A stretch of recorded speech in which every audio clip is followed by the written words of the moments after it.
Привет, друзья мои! Сегодня вечером в Израиле праздник Шавуот. И я по традиции буду рассказывать об этом празднике и, конечно же, по традиции готовить. Праздник Шавуот – один из важнейших праздников еврейского народа. Он имеет несколько названий и несколько значений. Отмечается он 6 Сивана по еврейскому календарю. Как же зародился этот праздник?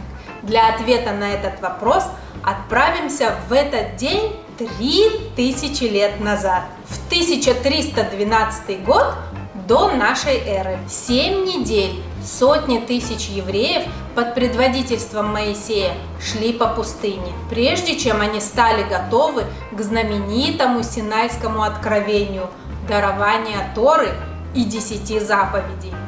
На 50-й день исхода из Египта евреи приблизились к горе Синай. А про исход из Египта у меня есть ролик про праздник Песах. Вот здесь будет ссылочка. Кто не видел, обязательно посмотрите. Откуда же такое название Шавуот? В переводе с иврита Шавуот – это недели. Ровно 7 недель мы отсчитываем от исхода из Египта, от праздника Песах.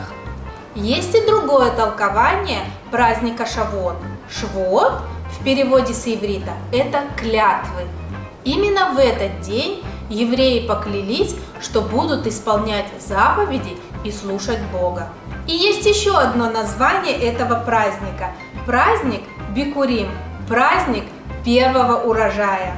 Эта традиция со времен существования Иерусалимского храма приносить пожертвования первых плодов первого урожая. И что же приносили в этот день? В этот день приносили 2 хлеба, испеченных из нового урожая пшеницы, гранаты, олив, инжир, виноград, ячмень и финики. Теперь, когда мы узнали об истории праздника, давайте посмотрим, какие же его традиции. Конечно же, это чтение Торы и 10 заповедей. И, конечно же, все евреи, включая даже самых маленьких детей, ходят в синагогу и слушают 10 заповедей. А на стол принято подавать молочные блюда. Почему же молочные? Во время Синайского откровения евреям были дарованы еще законы кашрута. И начинать следовать которым, конечно же, было легче с молочной кухни. Во-вторых, проводится аналогия с землей, текущая молоком и медом, о даровании которой евреям говорится в Торе. И третье объяснение романтическое. Сравнивают еврейский народ с младенцем, который начинает пить, конечно же, молоко. Итак, в Шавуот завершается череда праздников, которую мы отмечаем в память о процессе рождения народа Израиля. От исхода из Египта до дарования Торы. И сегодня мы будем готовить одно из блюд израильской кухни, традиционное для этого праздника. Готовим сегодня запеканку с грибами, а на иврите паштидат бацаль вепетриот. Итак, для этого рецепта нам понадобится 2 больших луковицы, но у меня они средние, поэтому 3 грибочки, 2 яйца, тертый сыр, коттедж – это такой мягкий творог, белый сыр. Для того, чтобы не отходить от традиции правильного питания и безглютеновой выпечки, у меня полстакана миндальной муки, тертый сыр, разрыхлитель, соль, перец. Для начала нам нужно порезать и обжарить лук и грибы. Лук и грибы мы порезали. Сейчас мы это пожарим и немножко нужно остудить. Я пожарила лук и грибочки, и эта начинка у нас уже немножко остыла. Теперь мы берем большую салатницу, вбиваем сюда 2 яйца,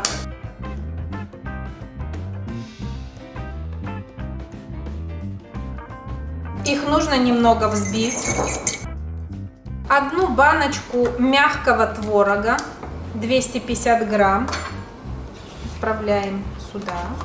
Баночка, тоже 250 грамм белого сыра, у нас он называется гвина лавана.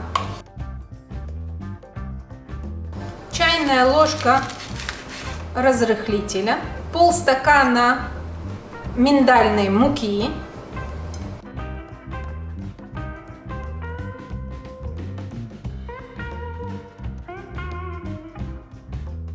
все тщательно нужно перемешать, 2 столовые ложки тертого сыра,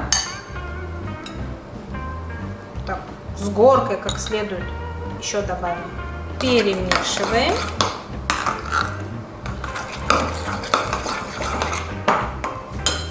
Соль.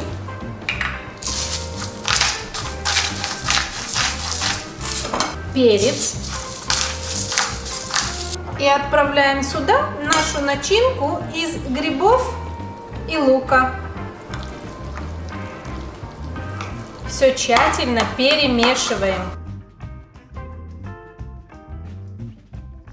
Перемешанную смесь мы отправляем в форму, предварительно смазанную маслом.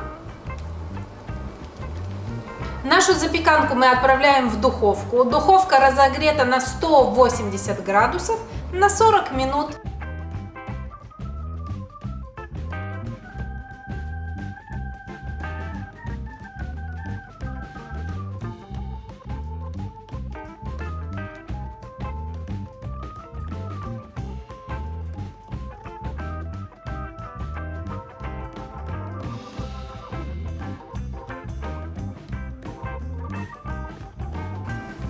Наша паштида готова. Украсить ее можно сырной нарезкой, что тоже очень традиционно на праздник Шавуот.